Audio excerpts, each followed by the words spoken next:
Hello and welcome to Hooked on True Crime, the podcast where we unravel the clues, tie up the loose ends, and where no victim becomes a footnote of somebody else's story. With your host, Ali Downey. And Sarah Downey. Hello, Ali Downey. How's you? I am fabulous. How are you? Yeah, me too. I'm looking forward to going to London tomorrow. We're going to London tomorrow. You're going to crochet your little heart out for a whole day. I am. You're going to go down around a museum or two. That's right. I'm going to see the Whistler exhibit at the Tate Britain Museum. Because that's what my Auntie Eileen has told me I'm doing. Very highbrow. Yeah, it is. And I bet I'll be knackered after as well. Because she's a pocket rocket, Eileen, isn't she? Yeah, she's so speedy. She never stops. There is nothing she doesn't know about London, so she's the best person in the world to go around. It's London true. with. Yeah, she's like a tour guide of London. She loves London. Yeah, she really is. Anyway, have you got a story in London this week? Absolutely not. No. Egypt? Yes. Just guessing now. Exactly. Egypt.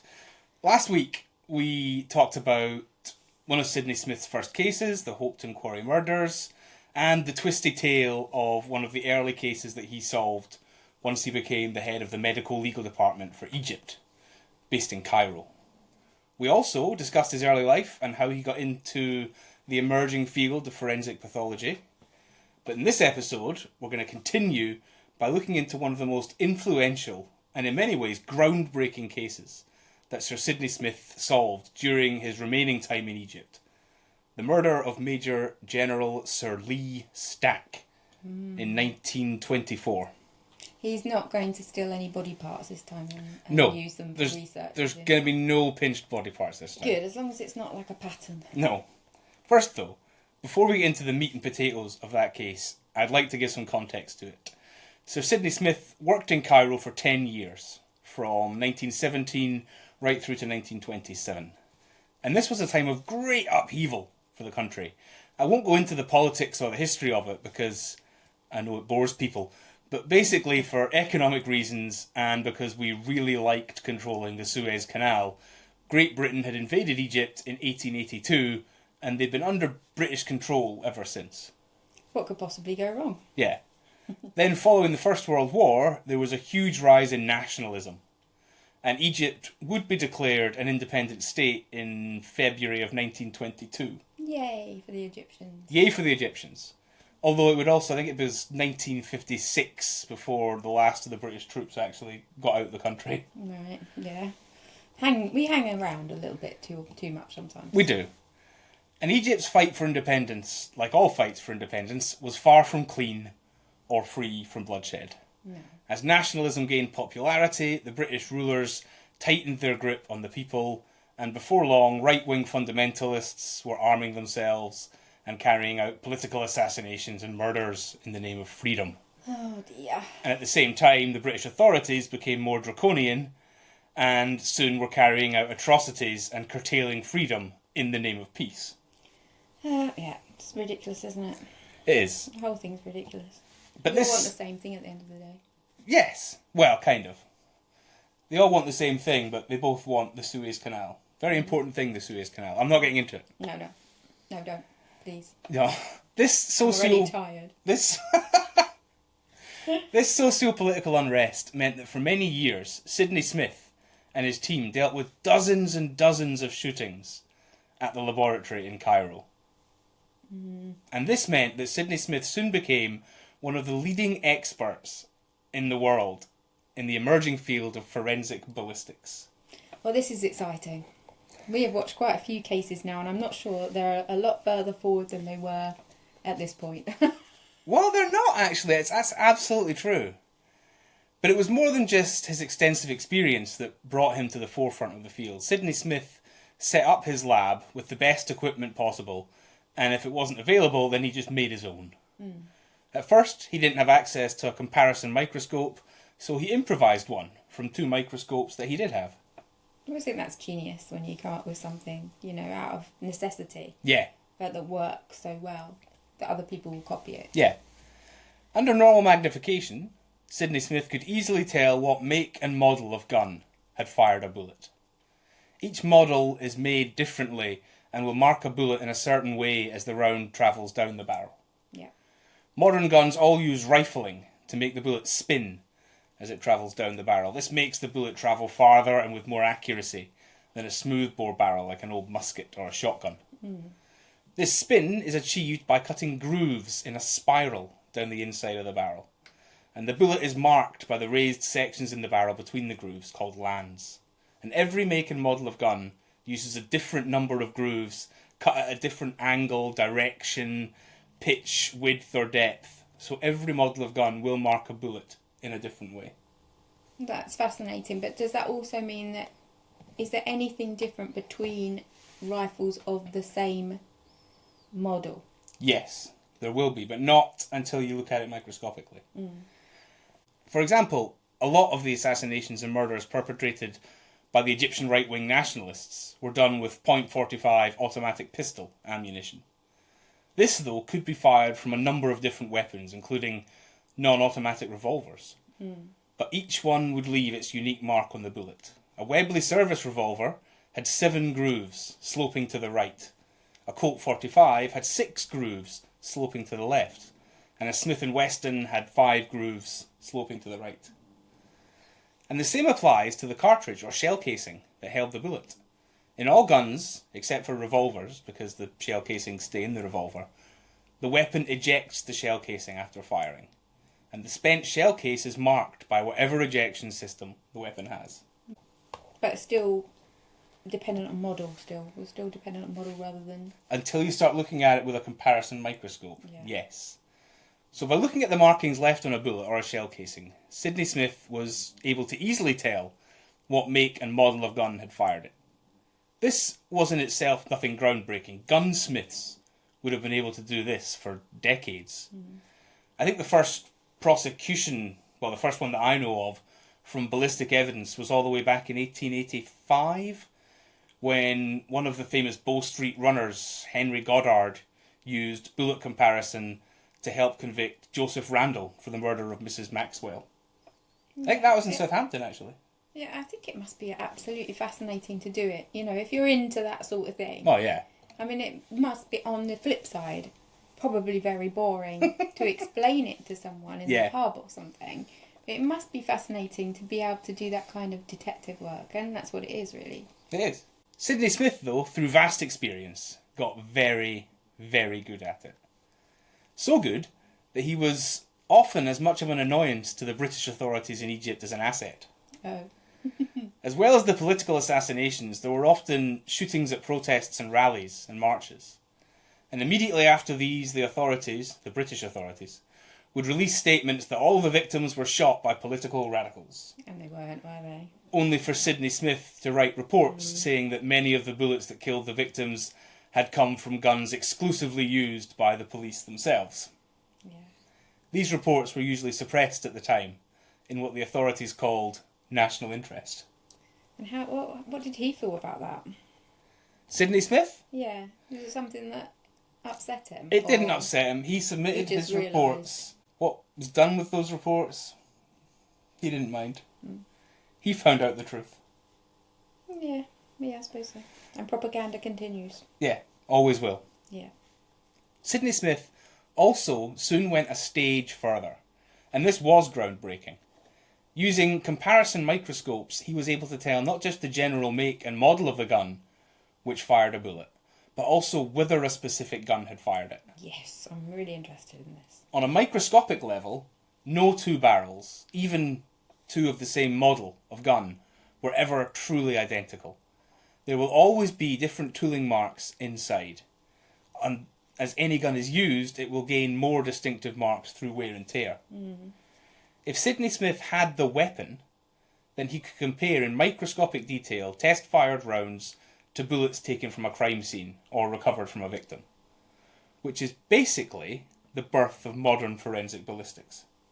But what are the stats on that? You know, like we've got stats for DNA that says, 1 in a billion or whatever match it is for DNA. Yeah. What's the... Sorry about that. My little dog's barking, if you can hear that. I hear it. But I might go and have to save him. But what are the stats on a bullet coming from one particular gun matching with, what's the chances it has come from that gun statistically? It depends. Now, you can tell with 100% accuracy. But you can't, because we've watched, especially the Delphi case, for example. That's true, yes. But it varies from gun to gun as well. Yeah. Even in Sidney Smith's time, there were guns that he could tell with 100% accuracy. Because they had a quirk. Because they had a quirk. If there was a flaw in the barrel that marked a bullet a unique way, as we'll see later in this episode, he could tell with 100% accuracy that gun fired that bullet. Yeah. But, as we'll also see later, there are also guns where it's not 100%, so all he can say is it's probably the gun that fired the bullet. Right. But I don't know what the specific percentages would be. Okay, I'm just going to go and rescue our little dog and bring him in. Because he's a maniac. Because he's a maniac. He's realised he's been left alone in the front room without us. So he's sad about it. I will be back. Ready, steady? Yes. I have retrieved the dog. Nice. I know. So, now that we've talked a little bit about the development of ballistic investigation, let's move on to the assassination of Major General Sir Lee Stack, which was one of the earliest and one of the most important cases where ballistic evidence would be key to the investigation of the crime and the prosecution of the perpetrators. Lee Oliver Fitzmaurice Stack, great name, It's a great name, was born in India, in the province of Darjeeling, where all the tea comes from, on the 15th of May, 1868. I love Darjeeling. It's nice tea.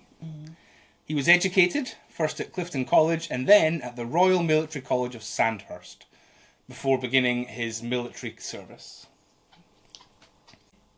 In 1889, Lee Stack was seconded to the Egyptian army, where, among other appointments, he served as military secretary to General Sir Reginald Wingate. He received the Order of the Osmaneh from the Khedive of Egypt in 1902. Stack left the army in 1910 to take up the position of Civil Secretary of the Sudan in 1913, based in Khartoum. On the outbreak of the war, in 1914, he was granted the rank of Lieutenant Colonel, and in 1917 he was promoted to Major General, when he became Sidar of the Egyptian army. Wow, that sounds pretty cool. Yes, and He went up the ranks pretty that fast. as well combined the appointment with the Governor General of the Sudan. The Sidar was basically the commander-in-chief of all British and Egyptian armed forces. I love it. The Sadar. Yeah. In the early afternoon of the 19th of November 1924, Major General Lee Stack was being driven through Cairo from the Egyptian War Office to his private residence. The car was being driven by his chauffeur, Fred Marsh, and his aide-de-camp, Patrick Campbell, was also in the vehicle.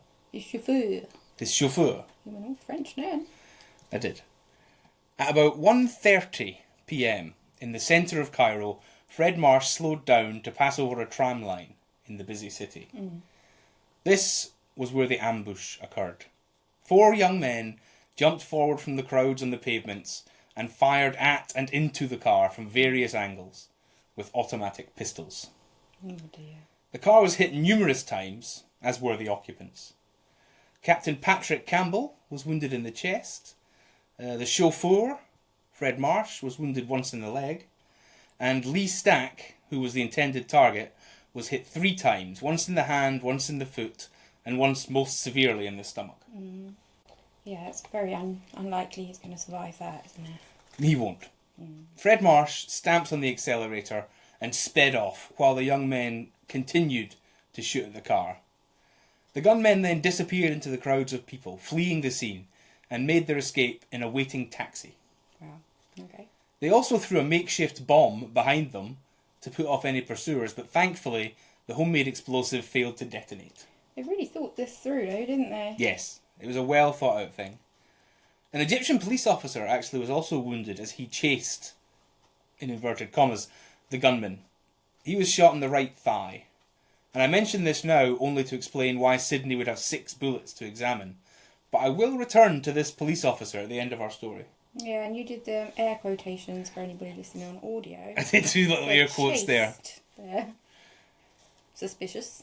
Captain Campbell and Fred Marsh and the police officer would recover from their injuries, but Major General Lee Stack would die from his wounds in hospital the next day. The assassins had used homemade dum-dum rounds. A cross had been cut or filed into the heads of the bullets, which meant they split apart when they hit something. The multiple small fragments cause more wounds and make the injuries much harder to treat. It's so nasty. Yeah. I mean, it's nasty shooting someone in the first place, obviously, but to make it do as much damage and people to suffer as much as possible is just... Yeah. The bullet which hit Lee Stack's stomach had therefore done massive damage to many of his internal organs, and he, despite transfusions, had died from internal bleeding, which was impossible for the doctors to stop. And did they have it in for him just because of his title, or was it something that he'd done? It was just because of his title. Right, so he was just the figurehead. Yeah, he was the representative of the British government. They were objecting to British rule. Yeah. It wasn't that he was initiating things that were... No, absolutely not, no.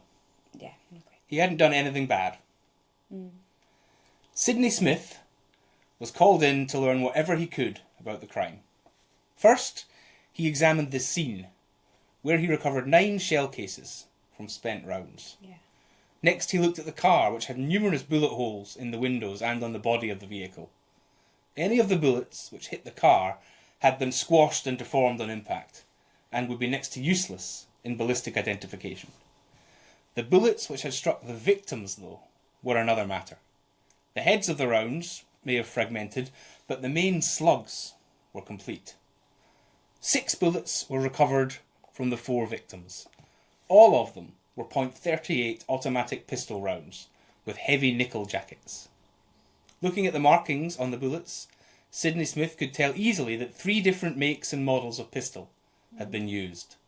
A Mauser, which had 4 right-handed rifling grooves in the barrel, a Browning or Surette, French pistol, which both had 6 right-handed grooves, and finally a Colt pistol, which had 6 left-handed grooves. This was also confirmed by examining the cartridges, which all bore marks of being fired from the same types of pistols. Right. Sidney Smith, though, could and would go farther. The bullet which had fatally wounded Lee Stack was a .38 round, which had been fired from a Colt pistol. Sidney Smith recognised some irregular marks on the bullet. He had seen bullets bearing these marks before. The rifling marks themselves on the round were faint, suggesting that the Colt pistol which had fired the bullet was a well-used gun, and the rifling and lands in the barrel were worn. Far more important, for identification purposes though, the bullet showed a clear and distinctive groove, cut between 2 of the usual marks, made by normal Colt barrels. This betrayed a defect in the muzzle end of the barrel, which had cut the extra groove in the bullet. Going even further, Sidney Smith microscopically compared the bullet to several from his now vast collection of bullets from previous shootings. It matched perfectly with several bullets which had been recovered from previous political assassinations and attempted murders. Ooh. This meant that Sidney Smith was able to tell the authorities with confidence that this hadn't been a random crime. It was in fact just one part of an ongoing campaign by a political group or a gang who were using the same weapon or weapons for multiple shootings. Yeah, I suppose it doesn't mean it's the same person shooting that weapon. No, it doesn't. Time. It just means it was the same gun. Yeah.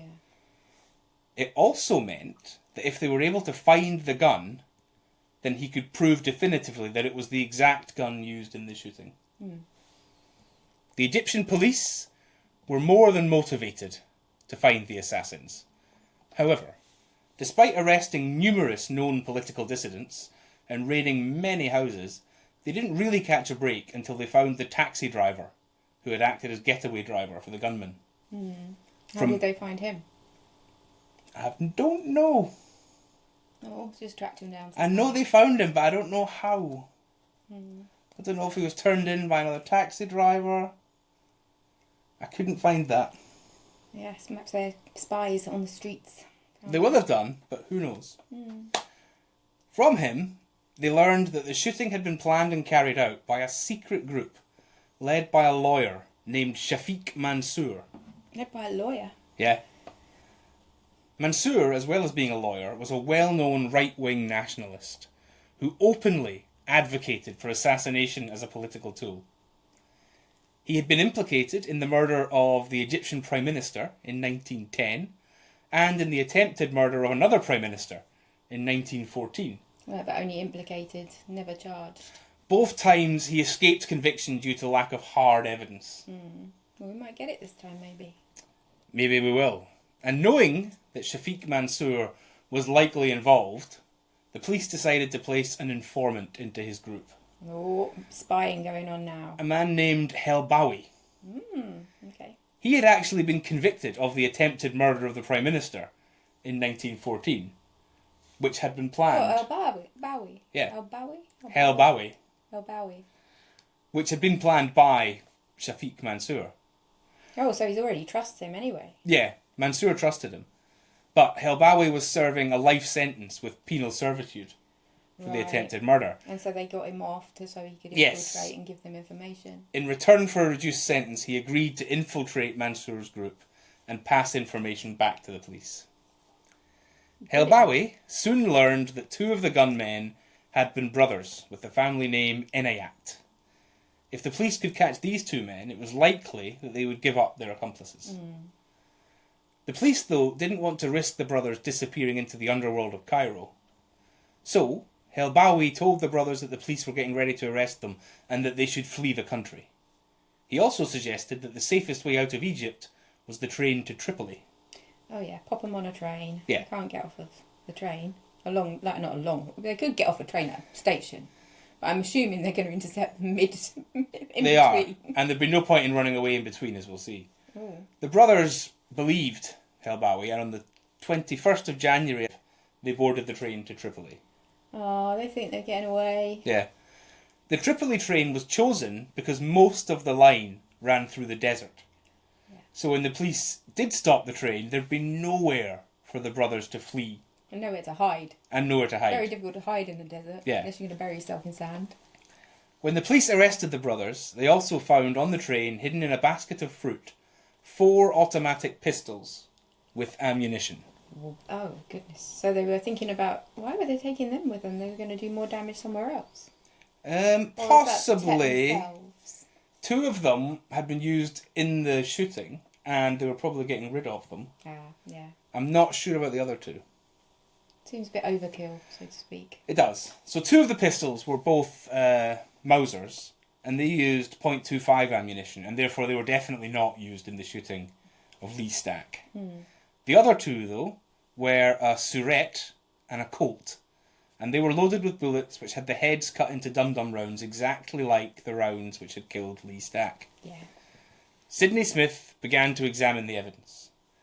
Test shots were fired from the pistols into cotton wool, and then the bullets and shell casings were compared with those recovered from the crime scene. Did they not have any pigskin? I don't know if they used pigskin yet. No, and also you're probably in a majority Muslim country. Yes, absolutely. Anyway.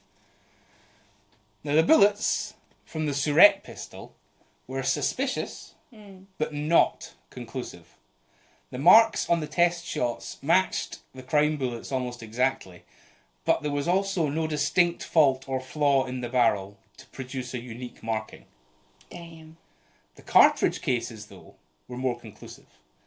The ejection system and the firing pin on the Surette pistol produced a distinct and unique mark, which matched exactly 3 of the rounds from the crime scene, proving beyond a doubt that the Surette pistol had been used in the shooting.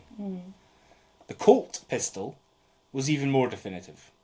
Both the bullets and the shell cases bore marks which could only have been made by minute flaws and imperfections in that specific Colt pistol.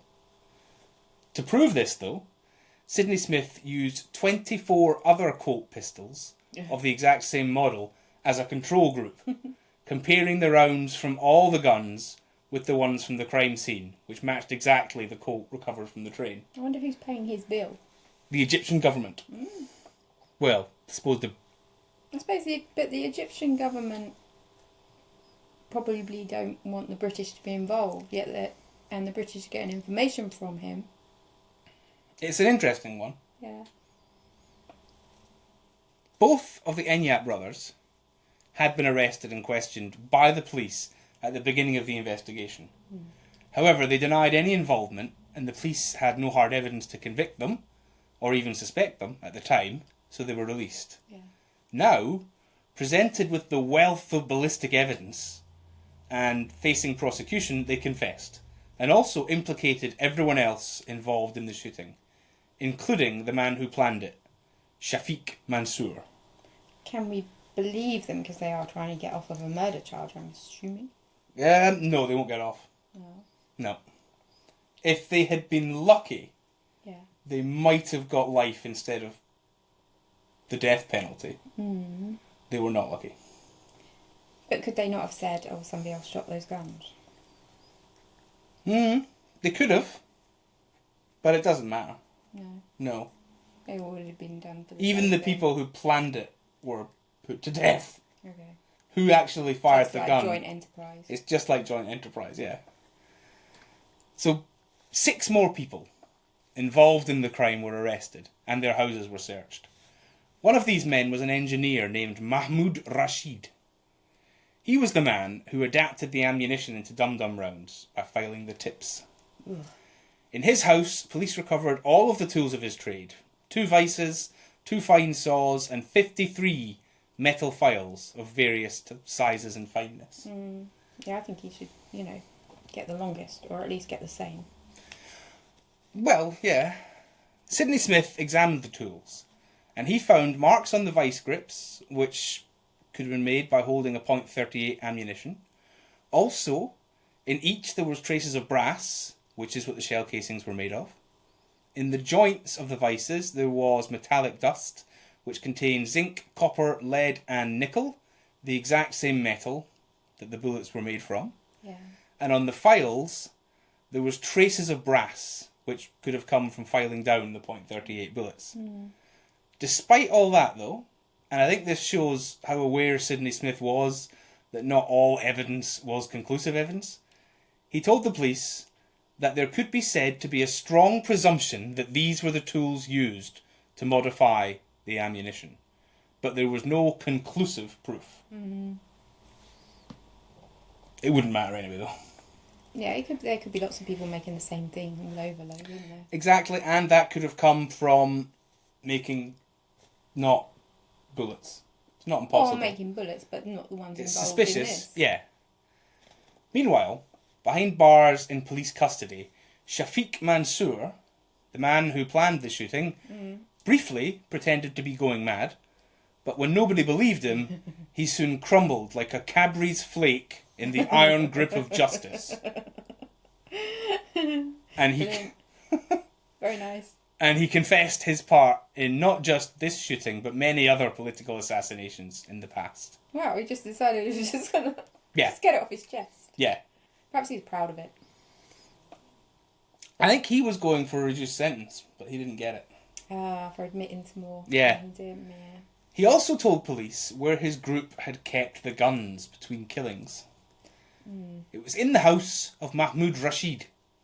Right. Specifically, they'd been hidden inside a secret panel in one of his doors. Oh, that's good. Yep. Well, it's not good. It's not good he's got guns, but we do like a secret panel. We do like a secret panel. Police went back, and they sent the entire door to Sidney Smith for examination.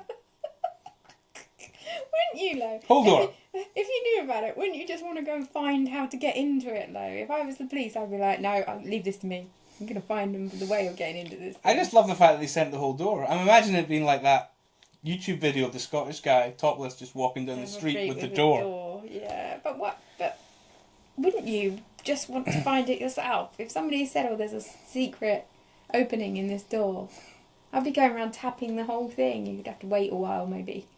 Yeah.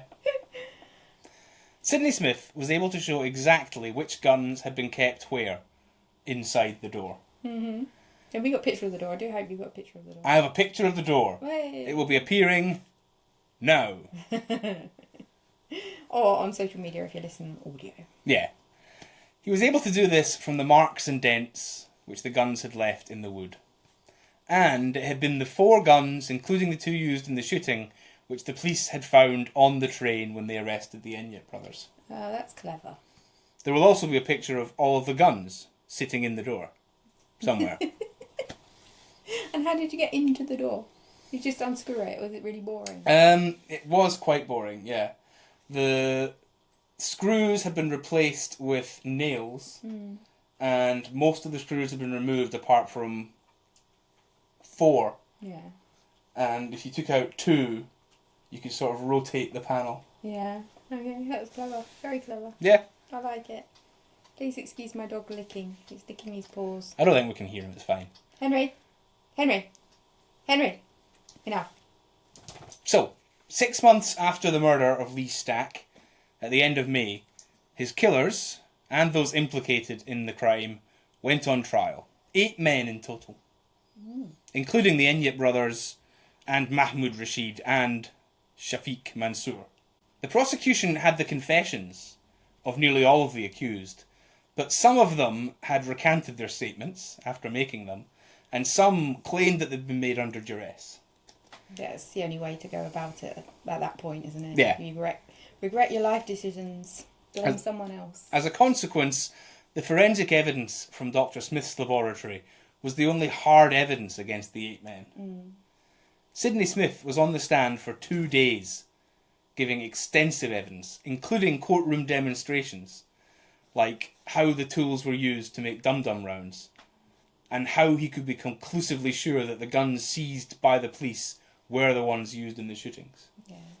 Was he quite a persuasive man? Yes. Was he good on the stand? He was excellent on the stand. He was so good on the stand, and he was the last witness for the prosecution, but he was so good on the stand that the defence chose not to cross-examine him at all. Oh. Since he clearly knew exactly what he was talking about and could easily prove anything that he said. And probably knew far more than they did. Yes. So you trip yourself up. I think he was an excellent witness, but for different reasons than Spilsbury. Yeah. Like, Spilsbury was forceful and, I am right and this is the only way. Whereas Sidney Smith was more calm and... super intelligent. Very intelligent, and he explained everything very well to the jury, so they understood it. Yeah. So, of the 8 men put on trial, they were all found guilty, and 7 of them were sentenced to death. Which one wasn't? The taxi driver? No, the taxi driver didn't go on trial. Oh, okay. So Possibly because he was like the first informant that spoke. Yeah. The taxi driver didn't go on trial. No, I don't know. It was an unnamed person who wasn't sentenced to death. The Enyart brothers were sentenced to death. Yeah. The maker, Mahmoud Rashid, was sentenced to death, and Shafiq Mansour were all sentenced to death. Yeah. Now, before we finish up, to illustrate how much of a landmark case this was at the time, I'd like to read a small extract from Sidney Smith's own book, Mostly Murder.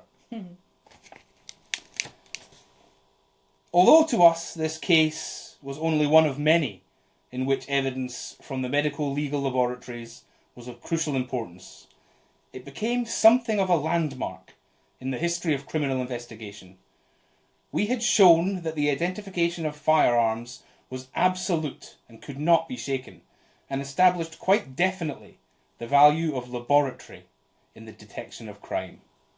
I wrote an article giving details of the investigation, which was published in the British Medical Journal in January of 1926. It brought me a host of inquiries from police authorities throughout the world. I hope I may be pardoned for claiming that the scientific examination of firearms and projectiles in Great Britain had its beginning as a result of the publication of my report on this case. He's very proud of himself. He's very proud of himself, and why not? He is the father of forensic ballistics. It's strange, isn't it? Because you do think of the Americans being more knowledgeable now. Yeah, we do. It's true. About ballistics. But maybe that's because they've had to be. Yeah. And again, they probably have more experience. Yeah. It's an experience thing. Just like Sidney Smith would not have become so experienced if he hadn't dealt with hundreds of shootings in Egypt. Yeah, exactly. Anyway, just one last anecdote. Okay. Do you remember I mentioned an Egyptian police officer who was wounded in the leg as he courageously pursued the gunmen. Yeah, in air quotes. In air quotes. Well, he was given a medal for his bravery. Right. And a cheque for £1,000. Right. But as part of the investigation, Sidney Smith examined the officer and even x-rayed his thigh. Shortly after the trial, Smith went to see Lord Allenby, the governor of Egypt, and he asked if Lord Allenby remembered the officer. "Of course," Allenby replied. "An excellent fellow. Nearly lost his life defending the Sidar and trying to arrest the assassins." Sidney Smith had brought the x-rays of the officer's thigh with him, and he showed Allenby that in fact the officer had been shot in the right bum cheek, most likely as he was trying to escape the gunmen, not chase them down. Oh no. The bullet had passed through his bum and then through his thigh, and the wound at the front was an exit wound. Oh no. Oh, you should have just kept quiet about it. After looking over the x-rays for a few minutes, Lord Allenby said, "I think this is a matter that we should keep to ourselves, Sidney Smith." I think they should keep quiet about it. Let him be a hero. And Smith agreed and didn't tell anyone until he published his autobiography many years later, when there could be no repercussions anyway. No, we be only human. Yeah. Let's run away. It's fair enough. Oh, poor man. Oh dear. Anyway, a dog's licking, so you better finish up now. Wind up, wind up, wind up. That is it. If you'd like to come and see us in CrimeCon, Then yes, use the code HOOKED for 10% off. that's in London in October. London. Yes. So we're looking forward to that, aren't we? Yep. Yeah, and have you got Scottish word of the week for me? Dirl. A dill. Dirl. Dirl. Yeah. Dirl. Roll that on. I can't do Dirl. I can't do it. I feel like spitting. A dirl. Dirl. Dirl. I Aye. can't do it now. I can't do it. No, not I. It's terrible. It's almost onomatopoeic. Dirl. Dirl. Like a drill. A woodpecker. No, it means to vibrate. Dirl. Dirl. Dirl. It sounds a bit like an alarm clock, the old ones. You remember them? Dirl. Back in the day, young people, we used to have clocks with little bells on top. Yeah, that's what we had before And phones. a little hammer that went in between them Yeah. really fast. And it It sounded like a fire station. yeah. I had a huge Like one. the Baker-like phones. Right? Yeah. I had a massive one. Bring those back. Well, no, don't actually, because they used to terrify me every morning. It was not a nice way to wake up. You imagine how angry Lily would be if we got one of those alarm clocks. Oh, it'd be funny though. We could hide one in her room. Oh my god, she'd be so angry. Watch out for the video of that. I'm going to blame you though, obviously. She would never believe I'd do that. Yeah, I know she wouldn't. She believe you do it though. And the tagline will be, "Daughter murders father. Prank gone wrong." That'd be brilliant. Anyway, watch your space, people. Thank you so much for watching and listening. Yeah, and we very much hope to see you next crime. Bye! Do your thing. No, because now we're on YouTube, we might get banned for being so close to the Apprentice theme tune. Yeah, that's what's going to happen. Uh-huh. Yeah. Yeah. Bye.